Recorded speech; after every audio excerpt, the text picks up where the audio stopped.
भगवान शंकर की कथा करिए। सनातन धर्म में इतने देवी देवता हैं, उनको छोड़कर अगर हम दूसरे पंथ की ओर जाते हैं, दूसरे धर्म की ओर जाते हैं, दूसरी ओर जाते हैं, तो हमारा जीवन बेकार। क्यों छोड़े हैं हम क्यों दूसरे की माने? ब्रह्मा जी ब्रह्मलोक में रहते हैं, भगवान विष्णु वैकुंठ लोक में रहते हैं, इंद्र देवता इंद्र लोक में रहते हैं। मेरा शिव, मेरा ओघड़दानी, मेरा शंकर, मेरा त्रिकालदर्शी, मेरा कैलाशी, मेरा अविनाशी, मेरा शंभु मृत्यु लोक में रहता है। क्या उनको वैकुंठ अच्छा नहीं लग रहा था? क्या शंकर भगवान को वैकुंठ प्रिय नहीं था? क्या शंकर भगवान को इंद्रलोक प्रिय नहीं था? क्या शंकर जी को ब्रह्मलोक प्रिय नहीं था?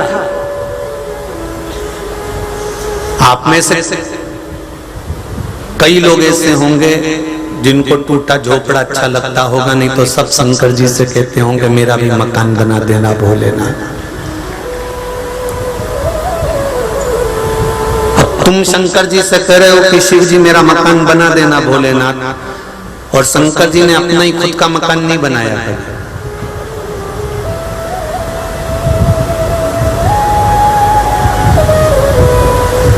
पार्वती जी ने कई बार कहा कि एक महल बना लेते हैं, तैयारी कर लेते हैं। शंकर भगवान बोले अगर महल बनाएंगे तो अहंकार आएगा, इसलिए महल बनाने की जरूरत नहीं है, और महल बनाना पड़ेगा तो हमको शमशान छोड़कर दूसरी जगह ना जाना पड़ेगा। दूसरी जगह जाएंगे, महल बना के रहेंगे, प्राण छूटेंगे, बाद में इसी शमशान में लेके आएंगे। इसलिए ज्यादा किसी को परिश्रम ना हो, थकान ना हो, टेंशन ना हो, इसलिए अपन शमशान में रह रहे हैं कि यहीं की यहीं निपट लेंगे, जो होगा देखा जाएगा, कहीं जाने की जरूरत नहीं। क्यों जाएं? क्या शिव जी को मकान नहीं चाहिए था? क्या शंकर भगवान को वैकुंठ प्रिय नहीं था? क्या शंकर भगवान को ब्रह्मलोक प्रिय नहीं था? क्या शंकर भगवान को इंद्रलोक प्रिय नहीं था? शंकर भगवान जैसे भगवान विष्णु को वैकुंठ प्रिय है, भगवान कृष्ण को गौलोक धाम प्रिय है, ब्रह्मा जी को ब्रह्मलोक प्रिय है, इंद्र को इंद्रलोक प्रिय है, सब देवताओं को अच्छा अच्छा स्थान प्रिय है। रखे गए थे, सारे स्थान सामने रखे गए थे, और सब देवताओं से कहा गया था, सबसे पहले शंकर भगवान से कहा गया था कि इतने अच्छे अच्छे लोग हैं, इतने अच्छे अच्छे स्थान हैं, आप इसमें से कोई अच्छा स्थान छांट लीजिए, इसमें से कोई स्थान आप रख लो, इसमें आप रह लेना। शंकर भगवान पहले कह देते हैं कि भगवान विष्णु से कहो कि उनको क्या चाहिए। भगवान विष्णु ने कहा मैं वैकुंठ लूंगा। ब्रह्मदेव से कहो ब्रह्मलोक क्या चाहिए, ब्रह्मा जी ने कहा मैं ब्रह्मलोक रहूंगा। इंद्र से कहो इंद्र क्या चाहिए, इंद्र कहते इंद्रलोक रहूंगा। सारे लोग सबने ले लिए। तब देवता 33 कोटि देवता खड़े होकर शंकर भगवान की स्तुति कर कर बोले क्या आप कुछ नहीं लोगे, आप कहाँ रहोगे? शंकर भगवान कहने लगे मेरे रहने की मत सोचो, मेरे रहने की चिंता मत करो, मेरे रहने का टेंशन मत करो। जिस जगह पर मनुष्य जन्म लेगा, जीव जन्म लेगा, जलचर थलचर वायुचर का जीव, जितने जीव यहाँ जन्म लेंगे, पृथ्वी लोक पर 84 लाख योनियां हैं। ये योनियां जन्म लेती हैं, मरती हैं, जन्म लेती हैं, मरती हैं। भगवान शंकर कहते हैं उस मृत्यु लोक में मुझे रहना है। क्यों? तो भगवान विष्णु ने पूछा आप अच्छी जगह छोड़कर ये मृत्यु लोक में क्यों रहना चाहते हो? शंकर भगवान बोले घर का जो बाप होता है, घर की जो माँ होती है, वो कमरे के अंदर नहीं सोती, हॉल में सोती है। क्यों? क्योंकि जब बुजुर्ग हो जाते हैं, बड़े हो जाते हैं, कौन आया कौन गया, कौन सी बहू को तकलीफ है, कौन से बेटे को तकलीफ है, पोते को किसका पेट दुख रहा है, किसका सिर दुख रहा है, घर के बुजुर्गों को बहुत मतलब होता। घर के बुजुर्गों को बहुत मतलब होता, मेरे पोते का क्या हुआ, पोता हॉस्पिटल में भर्ती, उसका क्या हो रहा है। तुम्हें कि कोई देवरानी जेठानी पूछे चाहे नहीं पूछे, पर घर का बुजुर्ग व्यक्ति जरूर पूछेगा उसका क्या हालचाल है, उसको क्या हो रहा है, ननंद का क्या हालचाल है, नंदोई का क्या हुआ, उनका क्या हुआ, पड़ोसी को क्या हुआ, उसको बड़ी टेंशन रहती है। तो उसी तरह जैसे घर के बुजुर्ग को घर की चिंता होती है, मेरा देव अधिदेव महादेव है, वो देवों में भी देव महादेव है, देवताओं का भी पिता है वो, कईयों का दादा है वो, तो वो उसको सारे पृथ्वी की सारे लोग की चिंता है कि जलचर थलचर वायुचर इन जीवों का होगा क्या, क्या होगा। कितना सुंदर संवाद है, ध्यान देना। हाथी का पांव पकड़ लिया मगर ने, भागवत में सुनिए सबने। हाथी का पांव पकड़ लिया ग्रह ने, गज का पांव ग्रह ने पकड़ लिया, छोड़ता नहीं है, खींच कर ले जा रहा है पानी।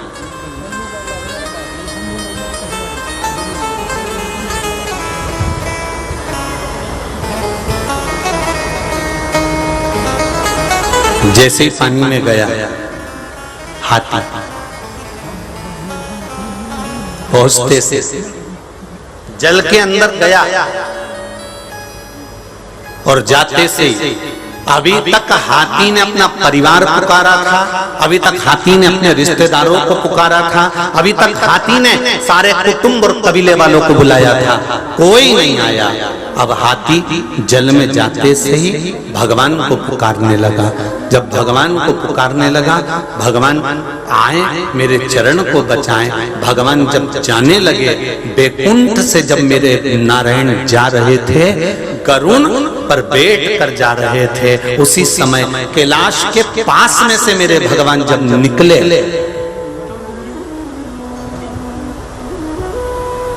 कैलाश के पास में से जब मेरे भगवान निकले, तब भगवान शंकर ने देखा कि गरुड़ पर चढ़कर नारायण जा रहा है। शिवजी नंदी पर चढ़ गए, नारायण के पास पहुंच गए। भगवान विष्णु ने कहा, भोले बाबा शिवजी आप? हाँ, कैसे आना हुआ प्रभु? कुछ नहीं, हाथी का पांव मगर ने पकड़ रखा, बहुत तकलीफ में, बहुत तकलीफ में। भगवान विष्णु ने कहा शिवजी से, आप कैसे कह सकते हो कि हाथी को तकलीफ बहुत ज्यादा है? शंकर भगवान कहते हैं, मैं मृत्यु लोक में रहता हूं तो मुझे मालूम है कि जीव की गति क्या होती है, जीव का तकलीफ क्या होती है, जीव का कष्ट क्या होता है, जीव का दुख क्या होता है। मैं जानता हूं कि हाथी को दुख कितना हो रहा होगा, मैं जानता हूं हाथी को तकलीफ कितनी हो रही होगी। आप थोड़ा जल्दी जाइए ना नारायण, आपको बुलाया है इसलिए आपको जाना पड़ेगा, थोड़ा जल्दी जाइए ना नारायण। शंकर जी कह रहे, भगवान विष्णु बोले, गरुड़ पर बैठ कर जा रहा हूं, गरुड़ की स्पीड, अब एम्बेसडर, फिएट, स्कॉर्पियो, सब गाड़ियों की अलग अलग स्पीड होती है, सफारी, टवेरा, सबकी स्पीड अपनी अपनी होती है। तो मेरे गरुड़ की जो स्पीड होगी उसके हिसाब से चल रहा हूं। भगवान विष्णु ने कहा, गरुड़ और तेज चल, गरुड़ और तेज चला, पूरे कांटे गाड़ी के टिका दिए, गरुड़ ने इतना तेज भगा, तो भी भगवान शंकर का मन नहीं माना। शिवजी ने भगवान विष्णु से कहा, कोई जरूरी है कि गाड़ी लेकर ही जाओगे? कभी कभी ड्राइवर के भरोसे ना चलकर अगर अपना कॉन्फिडेंस पक्का है कि मैं इससे तेज चला सकता हूं तो तुम चला लो ना, मैं चलाऊं? हाँ, बस शंकर भगवान ने जो व्हील पावर दिया, भगवान गरुड़ पर खड़े हो गए, गरुड़ को बिसरा दिया और मेरा नारायण तुरंत हाथी के पास पहुंच गया।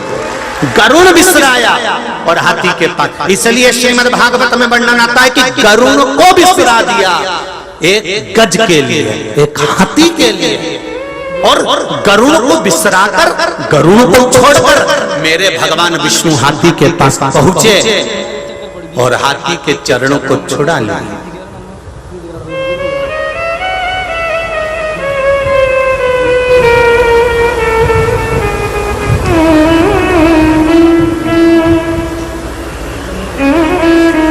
हाथी का चरण छूट गया।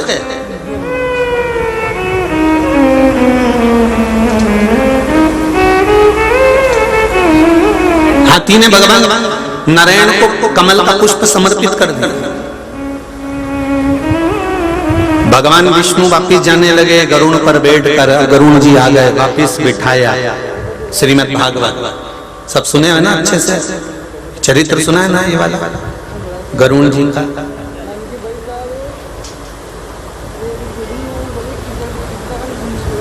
वापिस चल दिए भगवान विष्णु। फिर बीच में कैलाश पड़ गया। गरुड़ और भगवान विष्णु दोनों आपस में बात करते हुए जा रहे थे, तो गरुड़ जी ने कहा, प्रभु एक बात बताओ कि तुम मुझे छोड़कर हाथी का पांव छुड़ाने गए, किसके कहने पर गए? भगवान कहते हैं, शंकर जी ने कहा था उसको कष्ट ज्यादा हो रहा है इसलिए मैं दौड़ पड़ा। गरुड़ जी बोले कि प्रभु मैं अच्छे से जानता हूं, जरूर कुछ न कुछ बात है जो तुमको इतनी तेज स्पीड में भेजा। अगर कथा 1 बजे नहीं चालू होने वाली होती, 2 बजे होती तो तुम्हारी गाड़ी की स्पीड भी स्लो होती। 2 बजे चालू होगी भी पहुंच जाएंगे, पर तुमने गाड़ी दौड़ाई तो दौड़ाई क्योंकि कुछ ना कुछ कारण है। कथा 1 बजे चालू होने वाली है इसलिए स्पीड तेज करी। तो गरुड़ ने भगवान विष्णु से कहा कि तुम्हारी स्पीड तेज करवाई है शंकर भगवान ने, मतलब कुछ कारण है। वो कारण कौन सा है हमें शंकर जी से पूछना चाहिए कि तुमने हमारी स्पीड इतनी तेज क्यों करवाई। गरुड़ को विसरा दिया और दौड़कर भगवान विष्णु को पहुंचा दिया। कारण क्या था, क्या कारण था? तो भगवान विष्णु ने कहा भी कैलाश आने वाला है, चल शंकर जी से पूछ लेते हैं कि क्या कारण था। चल चल और जैसे गरुड़ जी चले, चलते चलते कैलाश पर्वत आया। कैलाश पर्वत पर गरुड़ जी उतर गए। उतरने के बाद भगवान विष्णु ने पूछ लिया। भगवान नारायण ने तुरंत पूछा, हर हर।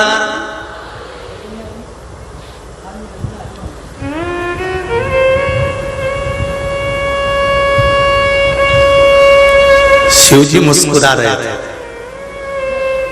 कि अब भी गए थे वापिस आ गए। और ये जब जब किसी का उद्धार कर कर जाते थे तो सीधे वैकुंठ जाते थे, पर आज पहली बार कैलाश पर आ गए।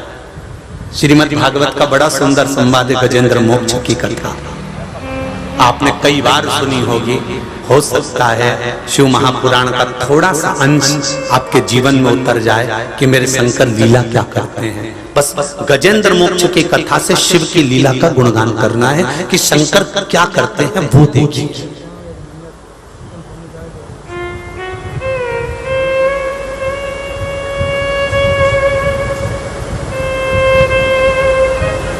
भगवान विष्णु ने पूछा,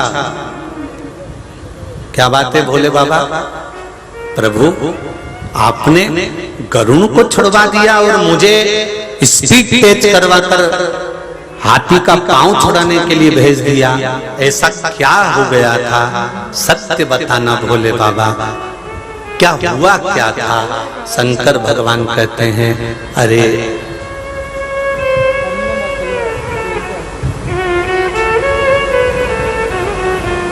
हाथी का पांव तो तुम धीरे धीरे जाकर भी छुड़वा लेते, चल जाते। तुम धीरे धीरे जाते, हाथी का पांव छूट जाता, मना नहीं। पर जिसने हाथी का पांव पकड़ा था ना वो मगर, जिसने हाथी का पांव पकड़ा था वो ग्रह, उसने मेरी खूब आराधना करी थी। तब एक बार मैंने कह दिया था कि नारायण के कोई भक्त का चरण पकड़ लेना, फिर छुड़वा मैं दूंगा। भक्त मुक्त बाद में होगा, पहले मुक्त तुझे करवा दूंगा। अब हाथी पहले मुक्त हुआ था कि मगर पहले मुक्त हुआ था? बोल दो जरा, बोलो जरा के बोलो जरा। कौन मुक्त हुआ? मगर। सुदर्शन उठाया भगवान ने और मगर का शीश काट दिया, मगर के प्राण छूटे और मगर शंकर भगवान को धन्यवाद देकर जा रहा है कि मेरा उद्धार को लेकर। ये शिव, ये गजेंद्र मोक्ष की कथा।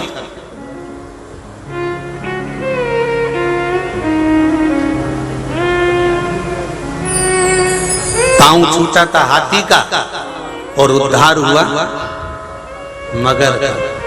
पांव छूटने में वो फल नहीं है जो भगवान के हाथों से उद्धार होने में है। कई लोग कहते हैं कि कथा में हम क्यों जाएं, इससे हमें क्या फायदा है, कथा सुनने से क्या फायदा है, उसमें कौन सा लाभ है? टीवी पर बैठ के सुन लेंगे या फिर कभी अपना योग बना तो देख लेंगे। कोई जरूरी है कि कथा सुनने जाएं? कथा सुनने के लिए जाना जरूरी है क्या? हाँ, अगर नगर में हो रही है, गांव में हो रही है और तुम कहीं पास में रहते हो, कुछ किलोमीटर पर भी रह रहे हो, तो एक बार भगवान के चरणों में शिव महापुराण की कथा में जाना जरूरी है। क्यों? जितने कदम चलकर हम भगवान के चरणों में शिव महापुराण की कथा तक पहुंचेंगे, उतनी पीढ़ी को हम पार कर दिए होंगे। उनको पिंडदान और तर्पण की जरूरत नहीं पड़ेगी, उनको उद्धार हो गया।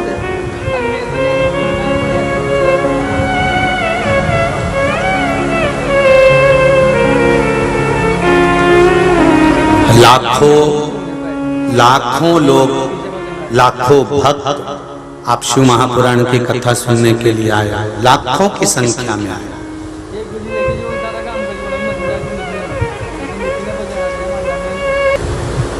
चिंता ना, तेरा क्या होगा कालिया।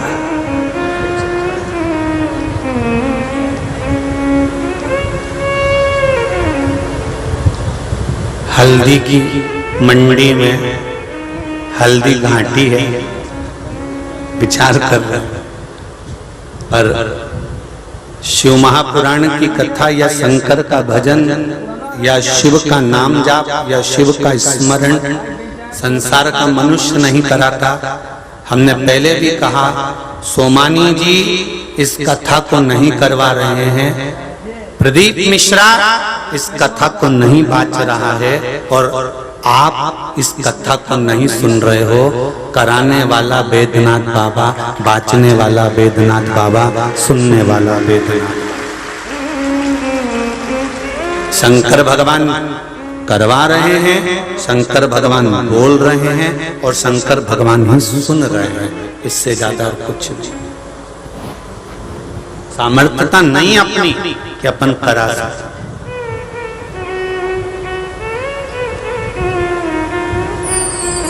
कितने लोगों का निशुल्क का भोजन व्यवस्था करना, जो रात्रि को ठहरते हैं, जो ठहरे यहाँ रात को, हाथ उठाओ जरा।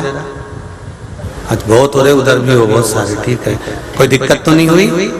बढ़िया आनंद, चकाचक, बहुत बहुत साधु। वैसे तो हम रात को आप लोगों से मिलने पहुंच गए थे, क्योंकि हमारा नियम है कि जहाँ पर भी भोजन होता है या भक्त लोग ठहरते हैं, पंडाल में ठहरे चाहे कहीं ठहरे, हमारा नियम है रात को हम एक बार मिलने आते हैं। तो हम आए थे, आप लोगों से मिलना तो हो ही गया था, पर हृदय चित्त से भाव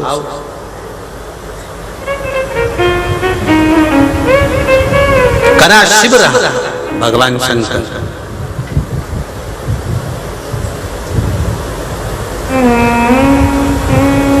दुनिया भर में जब भी शिव महापुराण का भोजन भंडारा चलता है तो कहीं धर्मशाला में या पंडाल इधर उधर होता है, पर पल्ली बैजनाथ में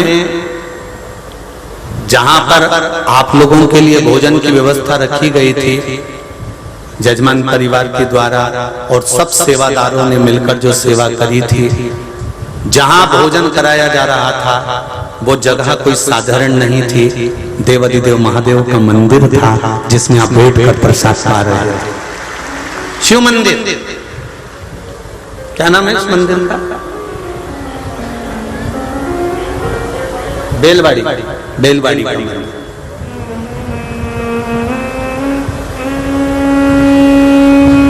शायद लिंगायत संप्रदाय का है, लिंगायत संप्रदाय, लिंगायत संप्रदाय से जिस भूमि पर बैठकर आप महाप्रसाद खा रहे हैं। और बाबा वैद्यनाथ जी से कहकर जाना कि बाबा वैद्यनाथ बाबा ऐसी कृपा करना। एक बार शिव महापुराण की कथा करली में नहीं, बाबा हर बार बुलाते रहना और कथा सुनाते रहना। बाबा को कहकर जाना कि शिव कथा का स्मरण करली बैजनाथ की भूमि पर चलता रहे। शंकर भगवान की पावन धरा, कंकर शंकर की ये पुण्यमय आनंदमय धरा, जहां शिव एक ज्योति के रूप में विराजमान है, जहां शंकर एक आनंद के साथ विराजमान है, इसी पावन धरा पर कथा श्रवण करते रहे। शिव स्मरण।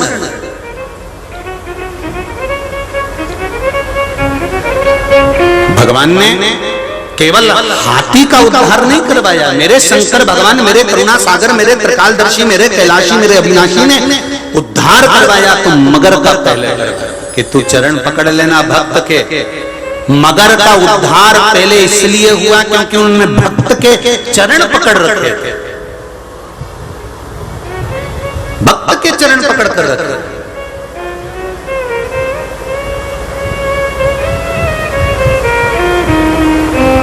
और महाराष्ट्र की जो पावन धरा है, महाराष्ट्र की जो भूमि है,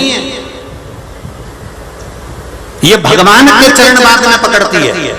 महाराष्ट्र की भूमि के लोग पहले भक्त के ही चरण पकड़ते हैं। नामदेव जी, तुकाराम जी, जनाबाई, ऐसे ऐसे संत साधु सन्यासी तपस्वी, समर्थ रामदास जी, ज्ञानेश्वरी जी, ऐसे ऐसे ऐसे ऐसे संत भारत की भूमि पर हुए जिनको महाराष्ट्र के भक्तों ने, संतों के, गुरुओं के, भक्त के चरण को पकड़ कर रखा है।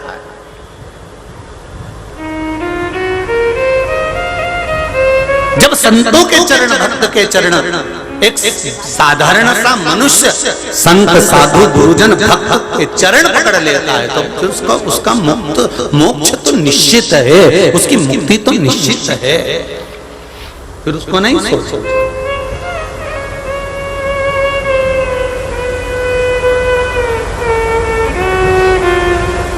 मैंने तेरे ही भरोसे ओ बाबा, तेरे ही भरोसे हवा विच उड़ती जावांगी। बाबा डोर हथों छड़ी नामे कटी जावांगी।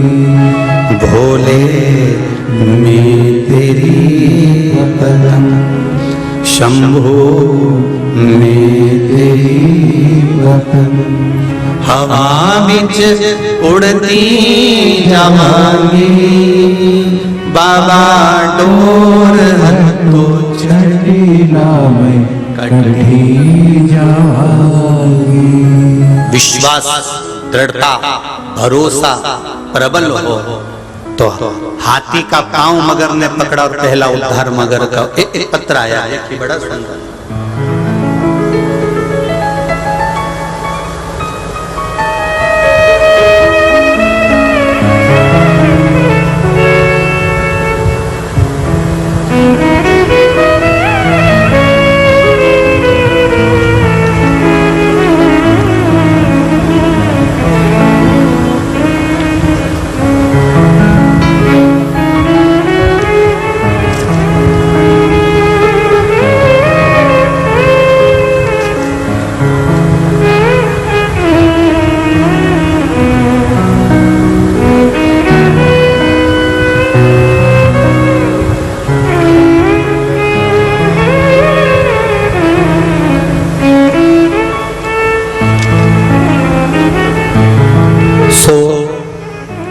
वनमाला चंद्र प्रकाश जी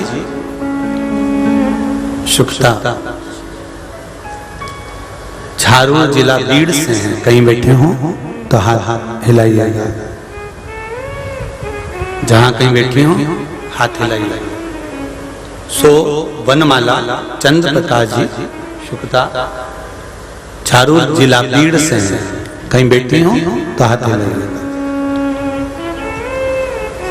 गुरुदेव मैं आपसे क्या कहूं, 2019 में मेरे गले को गांठी थी। लातूर में डॉक्टरों को बताया, डॉक्टरों ने कहा इसको निकालना पड़ेगा और जांच के लिए भेजना पड़ेगा। ऐसा लगता है कि गांठ का ऑपरेशन कर निकाल कर उसको भेज सकते हैं और उसकी जांच करवा सकते हैं। गुरुदेव, हम सुनकर वापिस आ गए, जांच करवा कर जब हम वापिस आए, शिव महापुराण की कथा सुनना प्रारंभ कर पशुपतिनाथ का व्रत किया गुरुदेव, और एक बेलपत्र और एक लोटा जल शिव जी को चढ़ाने लगे। उस जल को पीना प्रारंभ करा। गुरुदेव, गले की गठान गल गई। बाबा की कृपा से हम ठीक हैं, शिव जी की कृपा है, शिव कृपा। एक पत्र और देखिए, बड़ा सुंदर।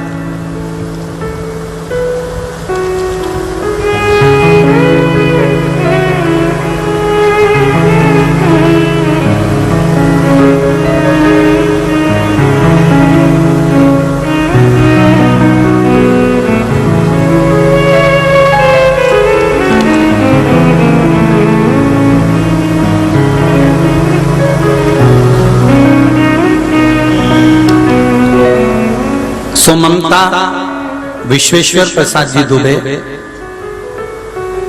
परली बैजनाथ, जिला बीवी। कहीं बैठी हो तो हाथ हिलाई, जहां भी बैठी हो। गुरुदेव 22 साल से पैरों में दर्द था, परेशान थे, 100 कदम भी चल नहीं पाती थी। सारे डॉक्टरों से इलाज करवाया पर कोई फायदा नहीं मिला। आपकी कथा लॉकडाउन में टीवी पर सुनना प्रारंभ करी, पशुपतिनाथ का व्रत करा और बाबा की कृपा से मेरा पांव ठीक हो गया और मैं आराम से चलना प्रारंभ कर दी। गुरुदेव, बाबा की करुणा क्या होती है। गुरुदेव, मेरे पति को भी मैंने कहा कि आप भी शिव मंदिर चला करो, उन्होंने भी जाना प्रारंभ करा। पशुपतिनाथ से कहा, हे बाबा, तूने मेरे चरण अच्छे कर दिए, अब ऐसी कृपा कर कि मेरे बेटे का भी कहीं जॉब अच्छा लग जाए, वो भी तकलीफ में है।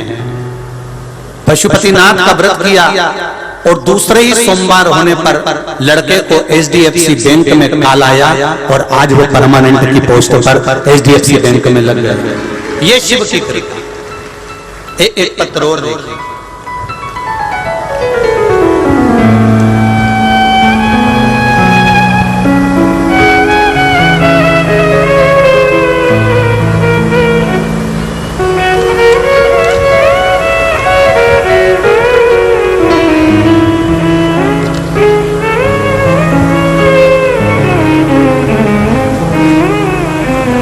विठल सिंह जी राजपूत,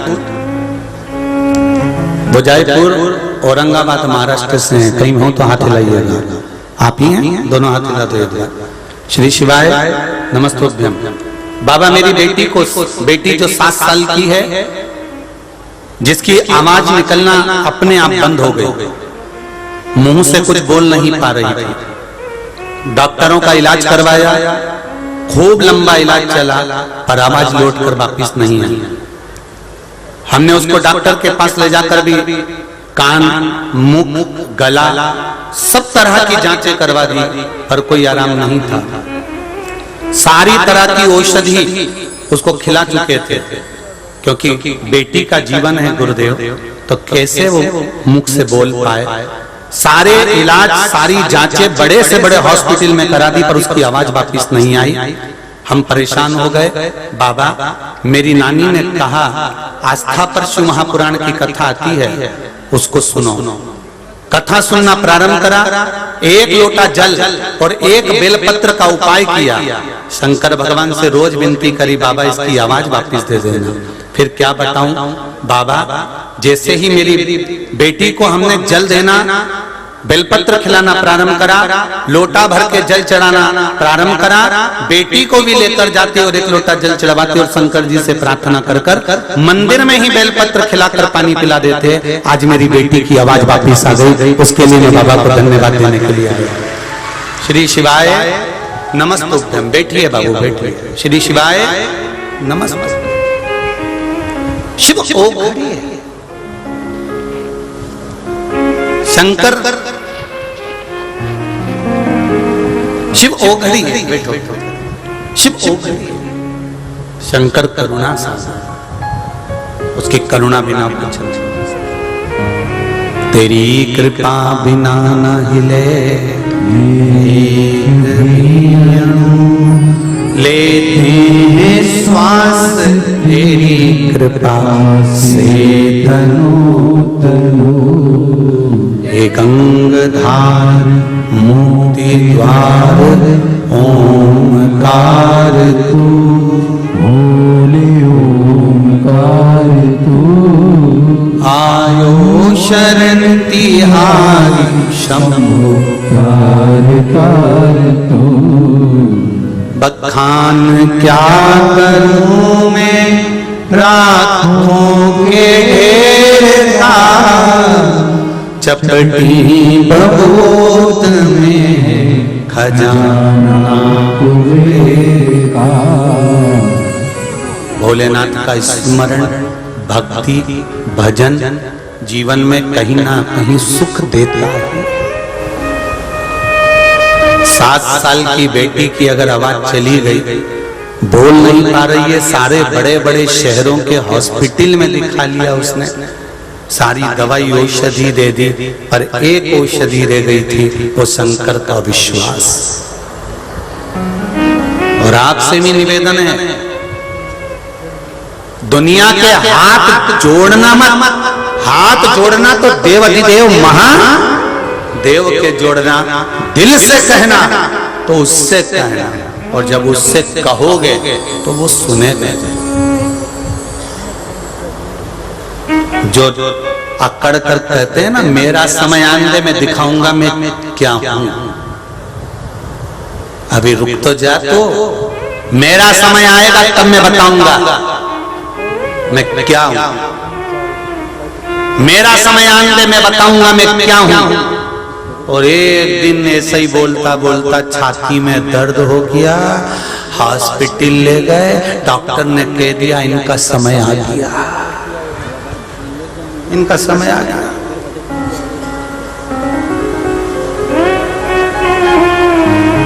डॉक्टर कह दिया अब समय आ गया।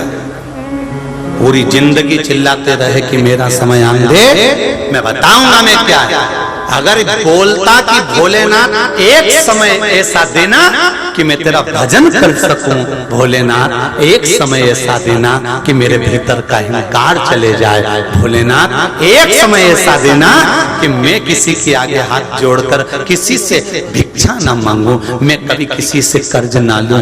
बाबा ऐसी कृपा करना कि मेरे भीतर अहंकार ना आए। तो बाबा समय अच्छा लाता जाता, लाता जाता, लाता जाता, पर दूसरे को नीचा गिराने के लिए मेरा समय आन दे फिर बताऊंगा, मेरा समय आन दे फिर बताऊंगा। और मालूम पड़े वो समय हॉस्पिटल में आ गया और डॉक्टर ने कह दिया अब घर ले जाओ, समय आ गया इनका। फिर क्या मतलब का ऐसा समय? भगवान से कहो तू काल अधिपति है। फिर निवेदन करूंगा, घड़ी खराब हो जाए तो कपड़े वाला नहीं सुधारेगा। सुधारेगा क्या? जम के बोलो जरा। नहीं, घड़ी खराब हो गई तो किराने वाला सुधारेगा क्या? हो सकता है परली में सुधारेगा नहीं। घड़ी खराब हो जाए तो किराने वाला नहीं सुधारेगा, घड़ी खराब हो जाए तो कपड़े वाला नहीं सुधारेगा, घड़ी खराब हो जाए तो कोई दुकान वाला नहीं सुधारेगा।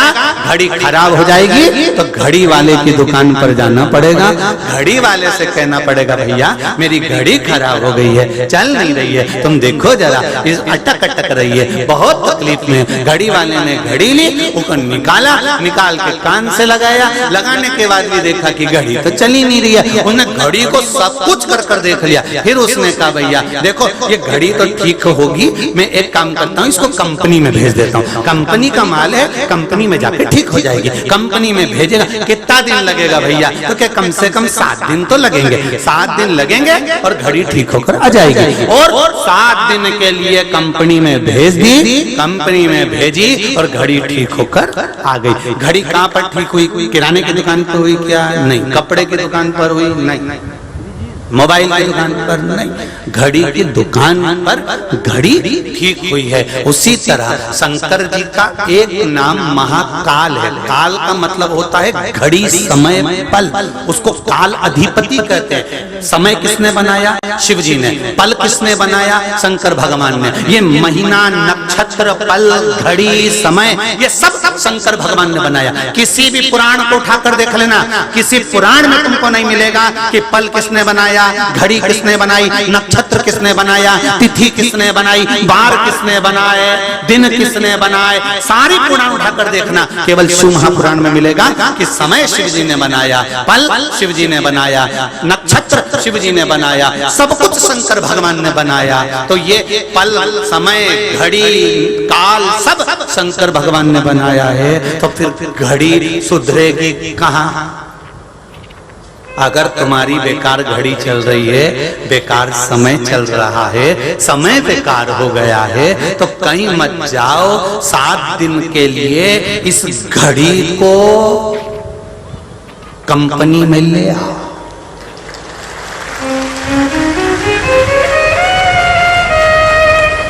सात दिन के लिए इस घड़ी को, घड़ी मतलब शरीर, इसी का शरीर का सही समय नहीं चल रहा। ठोकर लग गई, गिर गए, कुर्सी का पाया टूट गया, गिर गए, बाथरूम में जा रहे थे, गिर गए, एक्सीडेंट हो गया, ना जाने ऐसा कैसा समय चल रहा है। पंडित जी जरा देख कर बताओ। पंडित जी ने कहा ये करो वो करो, सब ठीक होगा, पर समय फिर भी ठीक नहीं हुआ। हमने पंडित जी के भोजन कराया, कन्या भोज करवाया, भंडारा करवाया, सब कुछ करा, उसके बाद भी हमारा समय ठीक नहीं हो रहा। हमने तो पितरों के नाम पर पिंडदान भी कर दिया, हमने तो ये भी कर दिया, हमने तो वो भी कर दिया। सबके पास बहुत लंबी लिस्ट है कि हमने क्या क्या करा, तो भी हमारा समय ठीक नहीं आ रहा। तब निवेदन है, अभी तक घड़ी तुमने किराने की दुकान पर सुधरवाई थी, अभी तक घड़ी तुमने कपड़े वाले की दुकान पर सुधरवाई थी, तुमने अभी तक घड़ी कंपनी में नहीं भेजी थी। अभी शरीर को शिव महापुराण की कथा में लेकर बैठ जाओ, 7 दिन में ऐसी घड़ी सुधारेगा कि 3 महीने में पता चल जाएगा कि घड़ी ठीक है कि नहीं है। वो सुधार सकता।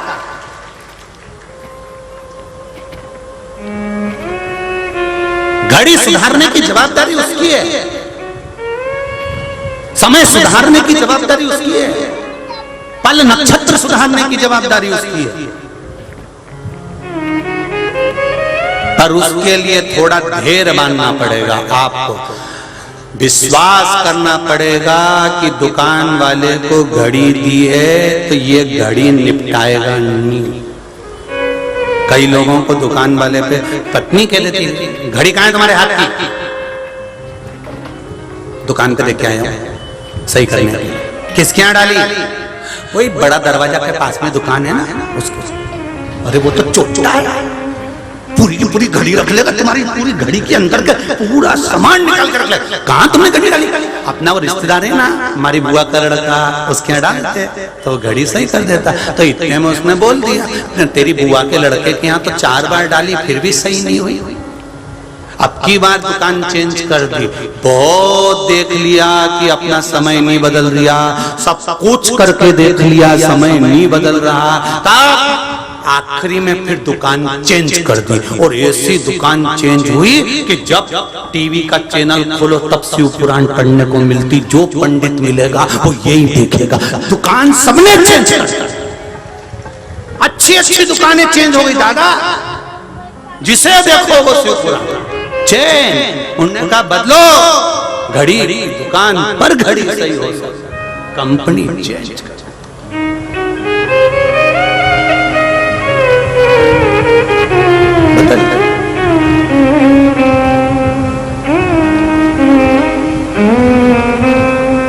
जितने भी लोग इस कथा को सुन रहे हैं, धूप में खड़े हैं, यहाँ वहां पूरे चारों तरफ ढेर, कैमरे की भी निगाह में नहीं आ पा रहे हो, तुम इतने सारे आ गए हो। कैमरा छोटा सा, तुम मोटा सा।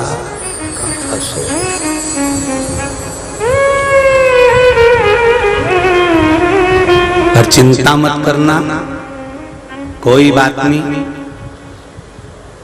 कंपनी में आ गए हो तो ठीक होकर तो जाओगे, ये पक्का है। ठीक होकर तो जाओगे, ये निश्चित। बहुत महाराज, हे शिव, हे ओघड़ी, हे दयालु, हे दातार, करुणा सागर, करुणा करिए। शिव महापुराण की कथा कहते हैं,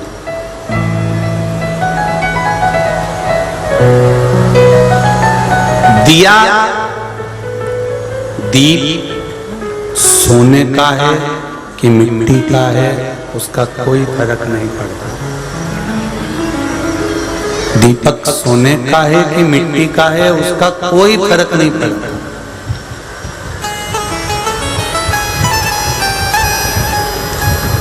आप सोने के दीपक में भगवान को बाती लगा रहे हो कि चांदी के दीपक में बाती लगा रहे हो कि मिट्टी के दीपक में बाती लगा रहे हो कि पीतल के में लगा रहे हो कि आप रतन माणिक मोती के दीपक में दिया लगा रहे हो, उससे कोई फर्क नहीं।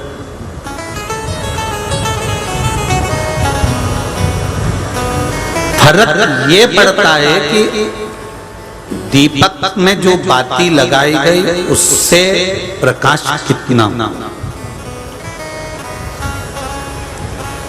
हम चांदी का दिया लगाते हैं गुरुजी, कैसा होता है?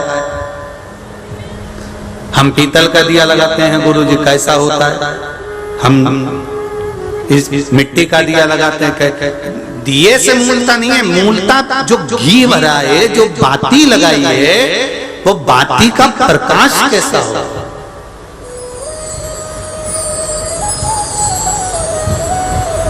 वो बाती का प्रकाश कितना, वो बाती के प्रकाश का क्या मूल्य।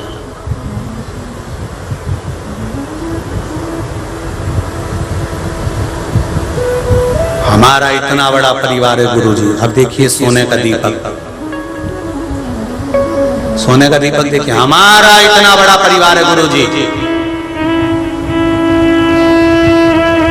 मेरे इतने सारे दोस्त हैं, मेरे इतने सारे रिश्तेदार हैं।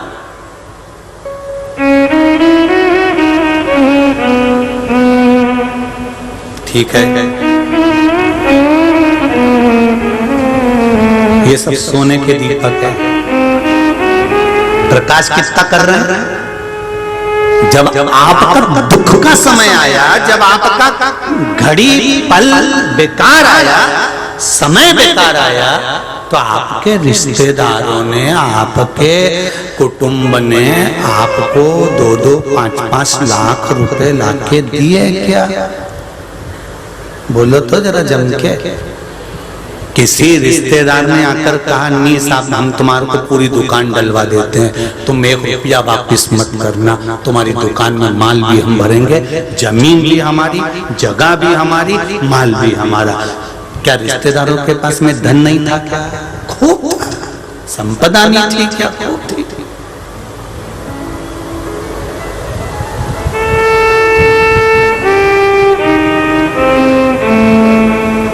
ये सब सोने के दिए दिख रहा है।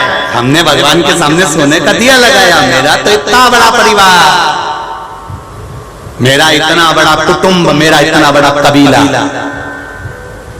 मेरे इतने रिश्तेदार। जब दुख की घड़ी आई, रिश्तेदार का मतलब, कुटुंब का मतलब, परिवार का मतलब मालूम है कि नहीं मालूम है?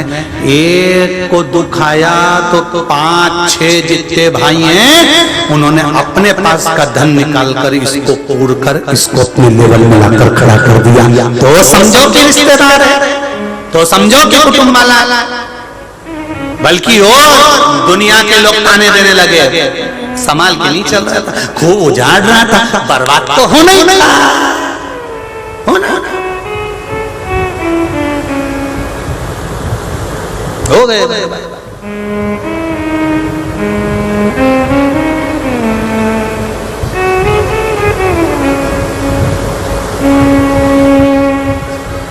अच्छे समय में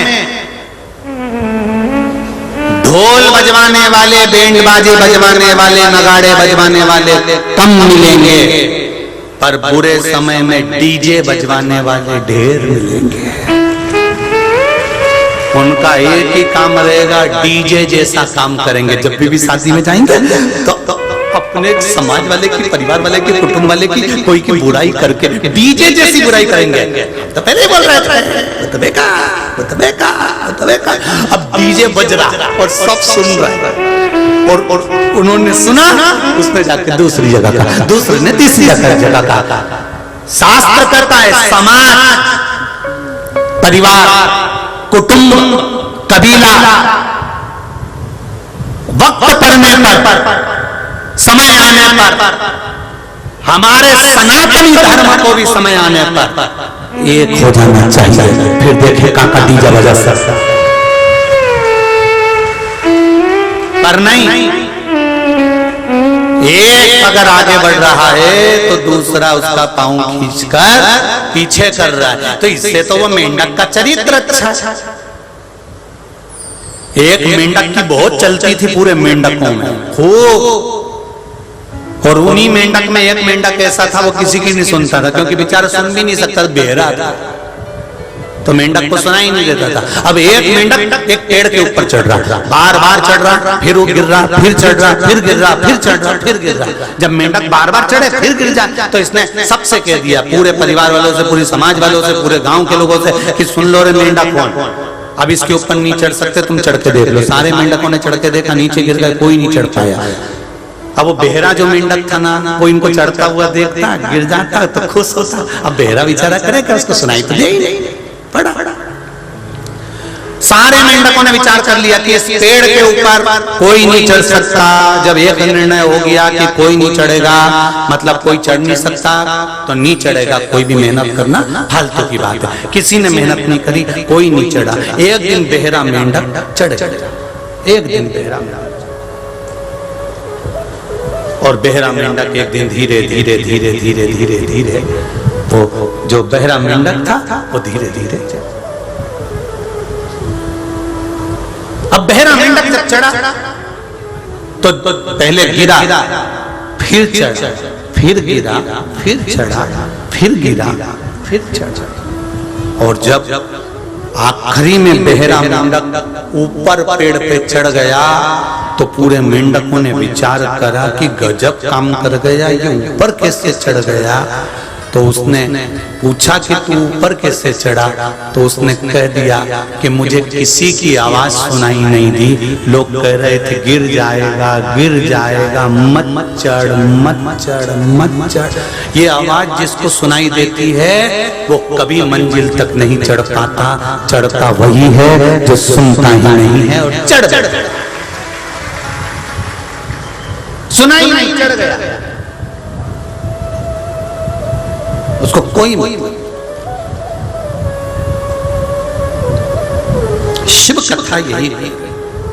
हमारा शंकर भगवान का पावन चरित्र यही वर्णन कर रहा है कि दिया सोने का है, चांदी का है, पीतल का है, मिट्टी का है, इसका कोई फर्क नहीं पड़ता कि दीपक काय का है। भगवान कभी ये नहीं कहते कि तुम मुझे सोने के दिए में बाती लगाना, भगवान कभी नहीं कहता कि तुम चांदी के दिए में बाती लगाना, भगवान कभी नहीं कहता कि तुम मिट्टी के दिए में बाती लगाना, भगवान कभी नहीं कहता कि तुम स्टील के दिए में लगाओ, कि तांबे के दिए में लगाओ, कि चांदी में लगाओ, कि सोने में लगाओ। भगवान तो ये कहता है कि तुमने जो बाती लगाई है, दिए से मुझे मतलब नहीं है, मुझे तो उसके प्रकाश से मतलब है कि प्रकाश कैसा हो रहा है। उसी तरह हमारा परिवार इतना बड़ा है, मेरे साथ में 50 लोग हैं, मेरे रिश्तेदार इतने, मेरे पास में इतना संबंध है, मेरा उनसे इतना संबंध है। देखा जाता है ये संबंध कब देखा जाएगा, जब तुम्हारा बुरा वक्त आएगा। उस बुरे वक्त के समय पर सोने का दिया नहीं देखा जाता, अंधेरे में दिए से मतलब नहीं होता,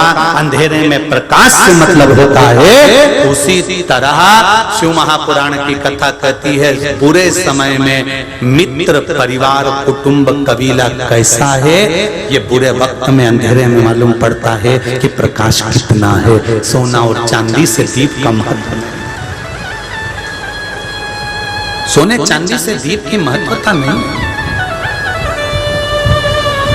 सोने चांदी से दीपक की महत्वता।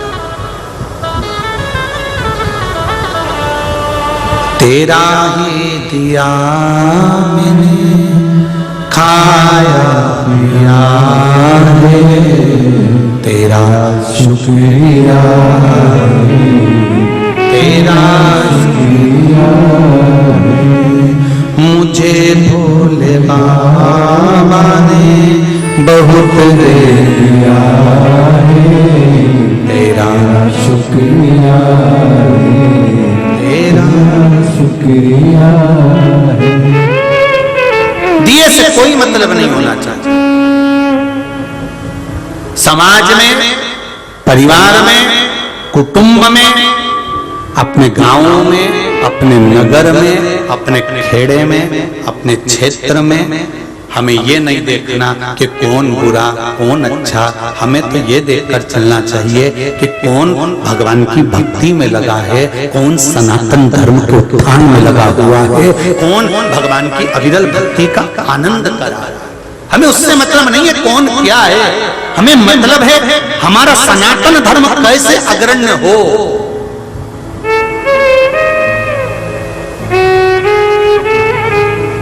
हम कैसे भगवान की भक्ति करें।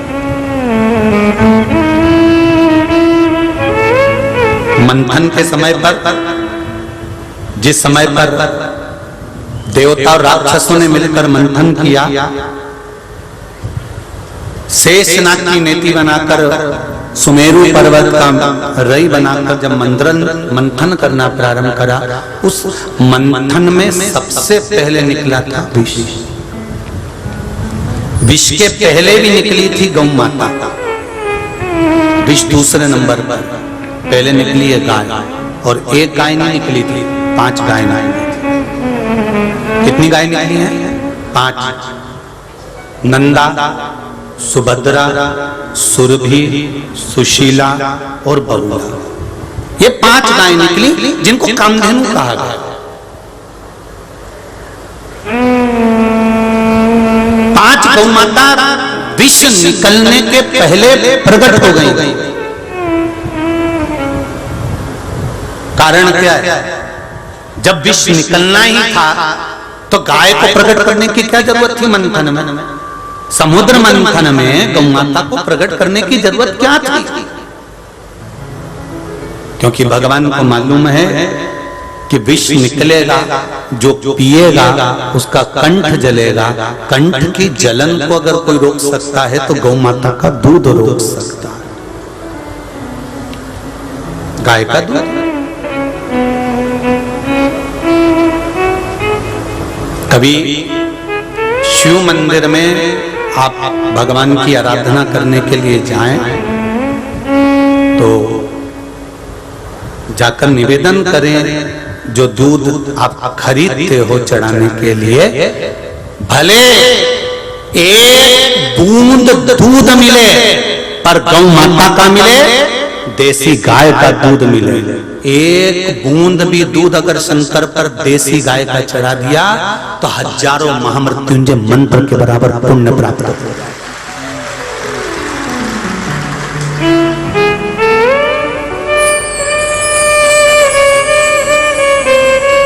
एक बूंद चढ़ाओ, ज्यादा नहीं है ना सामर्थ्य का, थोड़ा चढ़ाओ, पर उतना आपके दिल से, अपने हृदय से, अपनी चिंता से, अपनी वृत्ति से चढ़ना चाहिए, मन से चढ़ना चाहिए।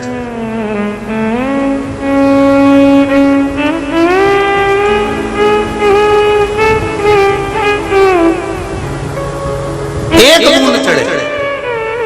हम शंकर जी के मंदिर जा रहे हैं, हम शिव जी के मंदिर में जा रहे हैं, हम भगवान के दर्शन करने जा रहे हैं, ढेर सारी दूध की दुकान लगी हुई है। किसी एक ने भी जाकर किसी दुकान वाले से ये नहीं पूछा होगा कि यह गाय का दूध है कि नहीं, तो कहीं गलत दूध तो नहीं चढ़वा रहा है हमारे बाबा को, हमारे शंकर को। केवल कमाने के लिए तो नहीं चढ़ा रहा है, नहीं तो तू कमा तो लेगा, हमारा भी जीवन नाश हो रहा है और तेरा भी जीवन नाश हो रहा है। थोड़ा सा भले उसमें आपको कथा में कहा था कि दूध में पानी नहीं, पानी में, जम के बोलो जरा, पानी में दूध हो। हमारे शंकर जी को ये जरूरी नहीं है कि हम 100 लीटर दूध भगवान शंकर को चढ़ाएंगे। अब वो 100 लीटर कौन सा दूध चढ़ाया तुमने, कहां से लेकर आए, कैसा लेकर आए, एक बूंद चढ़ाते परदेसी गाय का, और जाओ और जितनी दुकानें दूध की होती हैं शंकर भगवान को चढ़ाने वाली, उन सारे दुकान वालों को जो अपने गांव में, अपने नगर में, अपने खेड़े में, अपने क्षेत्र में जो गौशाला होती है, उन गौशाला में जाकर निवेदन करना चाहिए, साहब आप अच्छी अच्छी गाय पालिए, उन गाय का दूध हमारी दुकान पर लाकर बेचिए, हम उस दूध को शंकर जी के लिए बेचेंगे, आपकी गौशाला भी चलेगी, आपकी गाय का उत्थान भी होगा और गौ माता का आनंद भी होगा। पर हमने कभी नहीं सोचा कि गाय को, जो भगवान शिव को जो दूध चढ़ रहा है, दुकान वाले से जाकर नहीं पूछा कि ये दूध कहां से आया, कैसा था, किसका था, कहां से आया, मालूम पड़े कहीं सोयाबीन का बना दिया, कहीं भैंस का लाकर दे दिया, कहीं गाय का लाकर दे दिया, ना जाने काय का दूध हम भगवान शंकर को चढ़ा दिया और हम आशा लेके बैठे हैं भगवान हमारा दूध हमने जो चढ़ाया वो स्वीकार करेगा।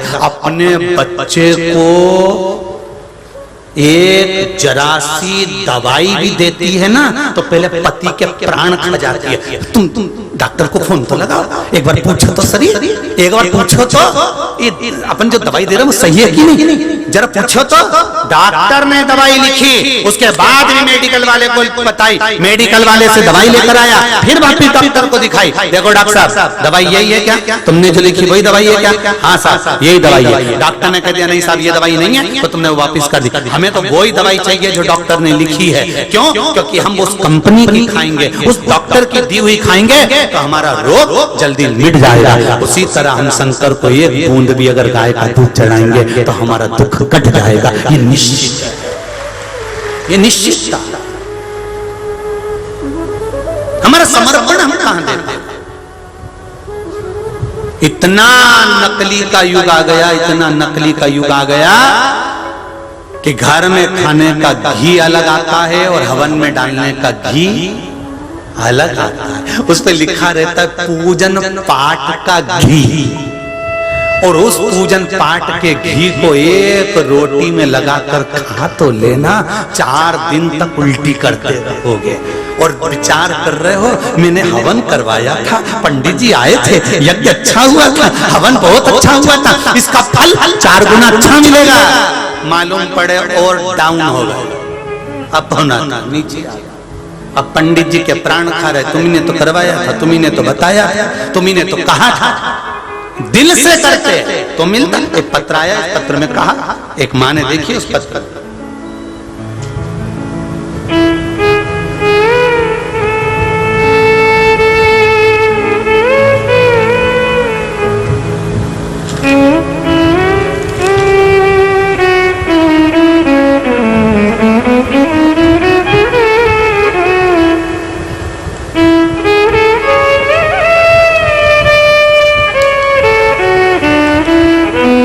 मैं भाग्यश्री गरुण औरंगाबाद से आई, कहीं बैठी हो तो हाथ हिलाइए, आप ही हैं, दोनों हाथ हिला दो एक बार। श्री शिवाय नमस्तुभ्यम, हाथ हिलाइए इस तरह से, श्री शिवाय नमस्तुभ्यम। माता जी आई हैं आपके साथ में जी, स्वस्थ हो आप?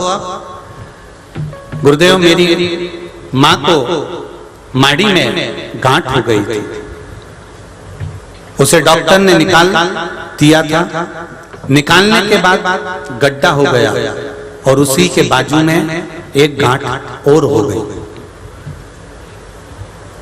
फिर उस गठान को भी निकाल दिया गुरुदेव, फिर वापिस तीसरी बार उसके ही पास में फिर एक गांठ हो गई, नारियल जैसी बड़ी से बड़ी गांठ हो गई गुरुदेव।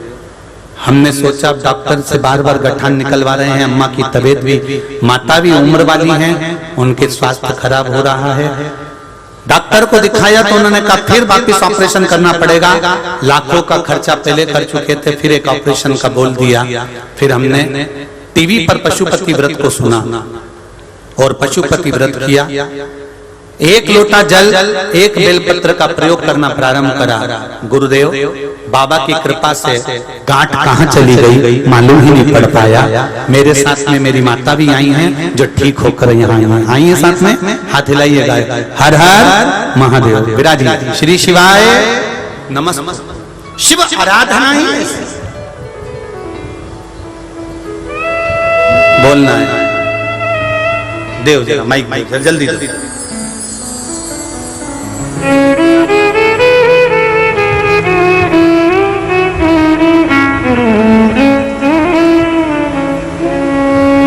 इनको बाबू बाबू बाबू इधर इधर।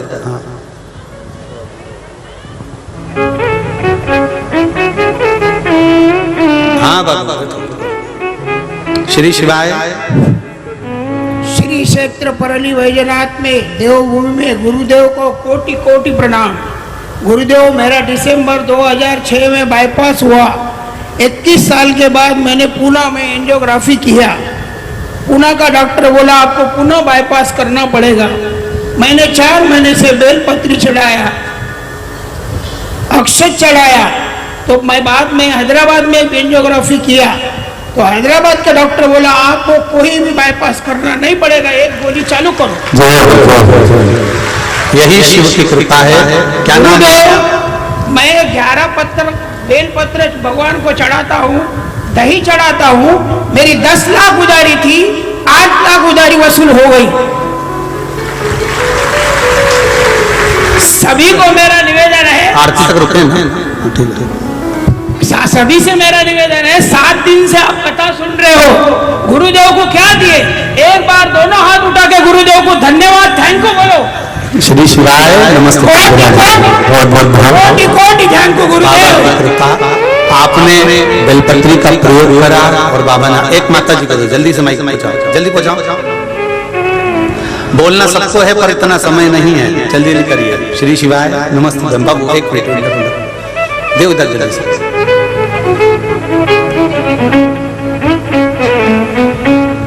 श्री शिवाय नमस्ते। श्री शिवाय नमस्तुभ्यम। गुरु जी कोटि कोटि प्रणाम। मैं 2021 में मेरे को कोरोना हुआ था। मैं इतनी बीमार हो गई कि मेरे बच्चों को बोला आखिरी मुंह देख लो, आपकी मम्मी अब नहीं बचेंगी। और पैसे की भी बहुत किल्लत थी, लेकिन मेरे भोलेनाथ ने मुझे बचाया और पैसे भी कहाँ से आए पता नहीं चला। और मैं अब ये अरदास करने आई हूँ कि भगवान मेरे बच्चों का इतना हाथ पकड़े कि मैं भी एक दिन शिव पुराण की कथा करूं। शिवाय नमस्तुभ्यम। बस बाबा ने सुन लिया, बाबा है तो सब है। बेटी बेटी बाबा की कृपा है। आनंद के साथ भाव के साथ श्री शिवाय।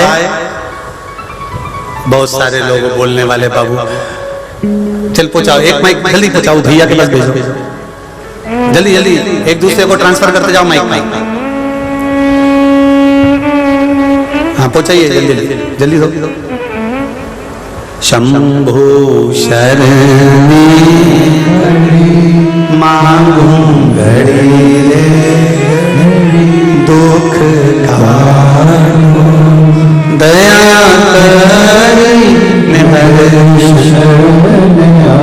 श्री शिवाय नमस्ते। हर महादेव। हर महादेव। गुरुदेव मैं महाराष्ट्र पुलिस से हूँ, बुल्ढाना डिस्ट्रिक्ट से आया हूँ 2.5 साल से, 2.5 किलोमीटर से। 3 दिन से कथा सुन रहा हूँ सर। आज मैंने 16 जन मेरे परिवार के लेकर आया हूँ और आने में लेट हो गया हो तो आपके दर्शन नहीं हो रहे थे करके मैं ये जो चप्पल रखी है वहाँ बैठा हुआ। आपका कोई लाइनमैन वाला आया, उन्होंने बोला कि वायर कटा है। तो मैंने जैसे ही हाथ लगा मुझे करंट लगा लेकिन कुछ हुआ नहीं। ये शिव की कृपा है सर महाराज। ठीक है मतलब ठीक हो गई है। हो गई। अब सर दूसरी बात है, मैं पुलिस से ड्यूटी करके आ रहा होता, मैं आपकी शिव कथा एयरफोन करके लगा के आ रहा हूँ। मेरा सर अपघात हो गया। मैं हाईवे रोड पे हूँ, हाईवे रोड पे इतने जम से गिरा हो कि पीछे से एक कार आई, मैंने शिव का नाम लिया, गाड़ी वहीं रुक गई और ना मुझे ना फ्रैक्चर हुआ ना कुछ हुआ। अभी ठीक तो है ना बाबू? ओके सर, ड्यूटी चालू है सर, आपकी कृपा चाहिए सर। पुलिस में सर्विस वहीं पर है? हाँ सर, मैं बुल्ढाना डिस्ट्रिक्ट में अमरापुर पुलिस स्टेशन को। जी जी जी, बहुत बहुत बाबा की आशीर्वाद ऐसे रहूंगा सर। शिव कृपा। मुझे बहुत जल्दी श्योर आना है। जरूर बाबा बुलाएगा। शंभु शरणे पड़ी मांगू घड़ी रे घड़ी दुख काटो दया करी दर्शन आपो। शिव उपासना का फल यही है, सारी समस्या का हल, जरा जम के बोलो, सारी समस्या का हल केवल शिव की आराधना करना, भगवान शंकर के द्वार जाना, शिव की अर्चना करना, एक लोटा जल निस्वार्थ भाव से। हमें कुछ बाबा से मांगना नहीं है, हम निस्वार्थ भाव से भगवान के मंदिर में जाए, हम निस्वार्थ भाव से बाबा को कहें और दिल से कहें, वो सुनेंगे। शिव पुराण कह रही है महाराज, 3 भगवान शंकर जब मंथन के समय पर निकला तो सर्वप्रथम गौ माता निकली। गाय को निकालने का कारण केवल इतना था कि इसके पीछे जो विष निकलेगा वो विष गाय का दूध उस विष को दबा देगा। देखिए कितना सुंदर वृत्तांत वर्णन किया गया है। अगर रोग दिया है परमात्मा ने तो उसकी औषधि भी इस पृथ्वी पर दी है, इस पृथ्वी पर औषधि दी है। ऐसा नहीं कि औषधि नहीं है।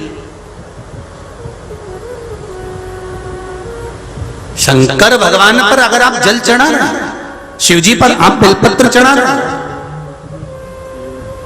और कौन सी बेलपत्र खाना है?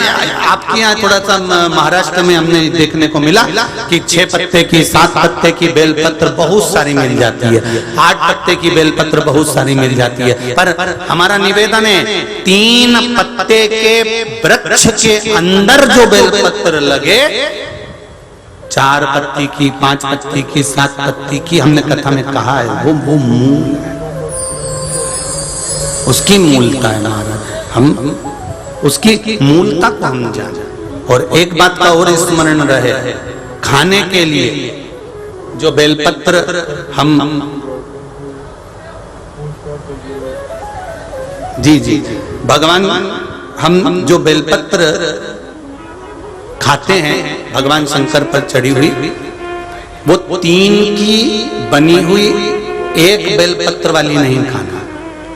कई बेलपत्र आपने देखा होगा कि 3 की एक वाली भी रहती है, कि वो तीनों एक जैसी रहती है, इस तरह से दिखने लगती है। वो देखिए आप लोगों ने, 3 की एक दिखती है, वैसी नहीं। बेलपत्र जो 3 पत्ते की होती है, फिर अच्छे से समझ लेना, जो 3 पत्ते की बेलपत्र होती है, उसी बेलपत्र को शिवजी पर चढ़ाकर उसी बेलपत्र का सेवन करना चाहिए। और एक बात और अच्छे से समझ लो, अगर बेलपत्र खाने से मुख में छार आ रहा हो, जीवान क्षारित हो रही हो, या छाले पड़ रहे हो, किसी को सहन हो पाता है, नहीं हो पाता, तो हफ्ते में 2 हफ्ते में एक बार पा सकते हैं।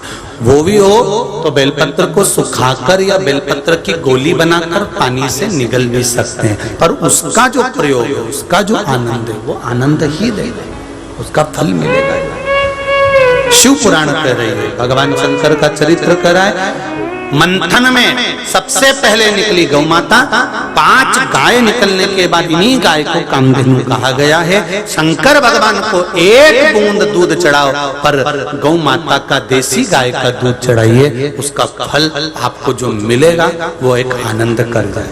1 बूंद चढ़ाओ, ज्यादा भले ना चढ़े। हमने पहले भी कहा था कि दूध में पानी नहीं, पानी में दूध। पानी में थोड़ा भी दूध है तो उसका फल है थोड़ा। शिव पुराण कहती है महाराज, समय आया एक बार भगवान शंकर की कथा कहती है, जब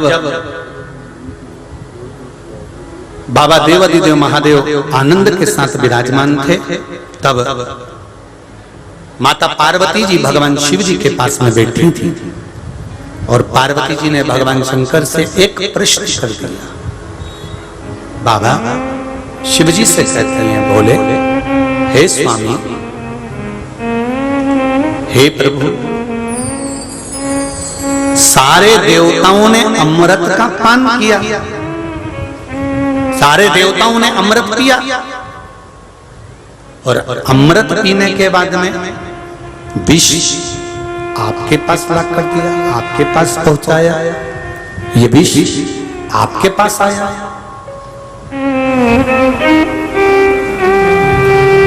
क्यों? किस लिए? शंकर भगवान ने कहा, सुनो पार्वती, अगर देवता अमृत को पी रहे हैं तो उनको पीने दो, मुझे विष पीकर भी संतुष्ट।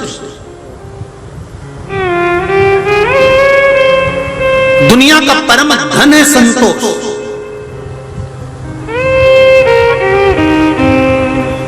ये नवयुवक जो बेटियां हैं, ये नवयुवक जो बहुएं हैं, हम इनसे कहेंगे संतोष रूपी धन आपके बीच में होना चाहिए। तुम्हारी मम्मी के पास इतना है, कभी उनके मुंह से नहीं निकलता कि ले जा और बाजार से साड़ी खरीद ला। तुम्हारी मम्मी के पास इतना, कभी उनके मुंह से नहीं निकलता कि बहू ये रख ले। तुम्हारी मम्मी के पास इतना है, तुम्हारी मम्मी कभी नहीं कहती कि तुम ये रख लो। अगर जिसके मन में ऐसा विचार आता है तो ये ध्यान रखना कि संतोष रूपी धन तुम्हारे पास में नहीं है। जिसके पास में संतोष रूपी धन आ जाता है, और एक बात अच्छे से समझ कर रखना, आशा मम्मी से मत लगाना कि सास हमको ये दे, आशा ससुर से मत लगाना कि ससुर हमको ये दे, आशा भगवान भोलेनाथ से लगाना कि मेरे पति को ऐसा धन देना कि एक बार शिव महापुराण की कथा हो।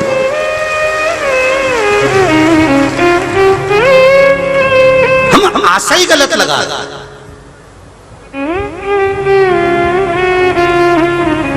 हमने दुनिया वालों से आशा लगाई पर परमात्मा से आशा नहीं लगाई। हमने भगवान से आशा नहीं जोड़ी, हमने आशा लगाई तो दुनिया के लोगों से लगाई कि वो हमारे लिए ऐसा करेगा, उसके साथ में ऐसा होगा, वो मेरे लिए ऐसा करेगा, मेरे लिए जान निकाल कर रख देगा। इतनी आशा लगाकर हम बैठते हैं, और जब हमारी आशा टूटती है, जब हमारी गला पकड़ रहा है, जब हमारी आशा टूटती है, तब फिर हमको दुख होता है, फिर हमको दुख होता है कि भोलेनाथ दया करना, मैं तेरे भरोसे हूँ, मेरे बाबा दया करना, मैं तेरे भरोसे ना घर के भरोसे हूँ, ना परिवार के भरोसे हूँ, ना घर के भरोसे हूँ, ना परिवार के भरोसे हूँ, मेरे बाबा दया करना,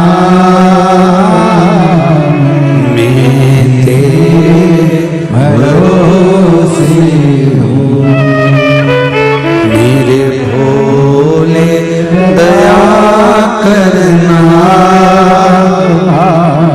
मैं तेरे भरोसे हूँ। दुनिया पर भरोसा न कर, परमात्मा पर भरोसा। देख लिया संसार हमने, देख लिया सब मतलब के यार हमने, देख लिया। अगर मतलब के यार नहीं होते, एक ससुर जी की 4 बहुएं थी, ससुर मर गया, बहुओं ने पतियों को फोन लगा दिया, तुम्हारे पिताजी मर गए, जल्दी घर आ जाओ। 4 बेटे आए, बहुएं इतना घूंघट करके धाड़ धाड़ के रो रही थी, 4 नई नई डिजाइन में रो रही थी, खूब जोर। पतियों ने पूछा, तुम क्यों रो रही हो? तुम्हारे पिताजी मर गए इसलिए रो रही हो। चारों भाइयों ने आपस में बात कर कर कहा, अच्छा हुआ पिताजी मर गए, कम से कम चैन की नींद तो सोएंगे। ये उनको 2 रोटी तक नहीं देती थी, दिन भर क्लेश करती थी। कभी पिताजी इसके घर में, कभी पिताजी इसके घर में, कभी पिताजी इसके घर में, कभी पिताजी इसके घर में। तो चारों पतियों ने अपनी पत्नियों से कहा, तुम भी तो चाहती थी कि पिताजी मर जाएं, फिर रो क्यों रही हो? किसके लिए रो रही हो? इतने में बहुएं बोली, तुम्हारे बाप के लिए, तुम्हारे पिताजी के लिए नहीं रो रहे। तो तुम्हारे पिताजी तिजोरी की चाबी ना जाने कहां धर गए, उसके लिए रो रहे। चाबी नहीं मिली। और सुनो, तुम्हारे पिताजी को उठा के पूछो चाबी कहां रखी है। पिताजी को मरे कितने घंटे हो गए? 2 घंटे हो चुके हैं। तो कहीं जिंदा होंगे आप? तो चाबी बताएंगे, हम नहीं जानते। चाबी मिल जाना चाहिए, नहीं तो तुम भी यहीं सो जाओगे। अच्छे से सुन लो। अब चारों के मन में आया क्या करें, डॉक्टर के पास गए। डॉक्टर साहब, हाथ जोड़ के निवेदन है, मेरे पिताजी को थोड़ी देर के लिए जगा दो, बस 1 मिनट के लिए। डॉक्टर साहब बोले, एक इंजेक्शन 80,000 का लगेगा। पिताजी को जैसे इंजेक्शन लगेगा, थोड़ा सा पावर आएगा बॉडी में और उठ के बैठेंगे। उतनी देर में पूछ लेना चाबी कहाँ रखी है, फिर मर जाएंगे। ठीक है? भले पतियों ने अपनी अपनी पत्नियों से कहा 80,000 रुपए हैं, उन्होंने कहा रखे हैं, ला रहे 20-20,000। चारों ने 20-20,000 निकाल के दे दिए। बुढ़ा बीमार था तो दवाई के लिए नहीं दिए। डॉक्टर साहब को 80,000 रुपए दिए। डॉक्टर साहब ने कहा खड़े हो जाओ, जो पूछना है पूछ लेना। डॉक्टर साहब ने जो इंजेक्शन लगवाया, इंजेक्शन लगाते से ही ससुर उठ के बैठा और बैठते से ही बहुएं कुछ बोले। उससे पहले ससुर बोला, क्यों री गाय को पानी पिलाया कि नहीं पिलाया, और मर गया। 80,000 का इंजेक्शन, सत्यानाश। अब तो बहुएं और धाड़ हो रही, क्योंकि 80,000 भी चले गए, 20-20,000। इतने में बहुएं रोती रोती डॉक्टर साहब से बोली, वंस मोर, वंस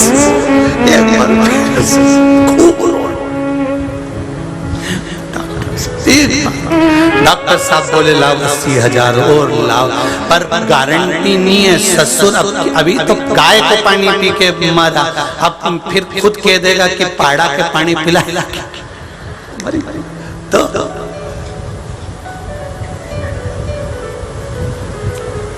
देख लिया संसार हमने, देख लिया सब मतलब के यार हमने देख लिया। कौन याद करेगा? तेरा दिन, केवल तेरा दिन। पशु मरता है 13 दिन के बाद, तो उसकी फोटो दीवार पे टंगा, उस पे प्लास्टिक के शेर माला मरा, लोमड़ी मरी, हिरन मरा, माला हिल रही, पशु और जिसका कोई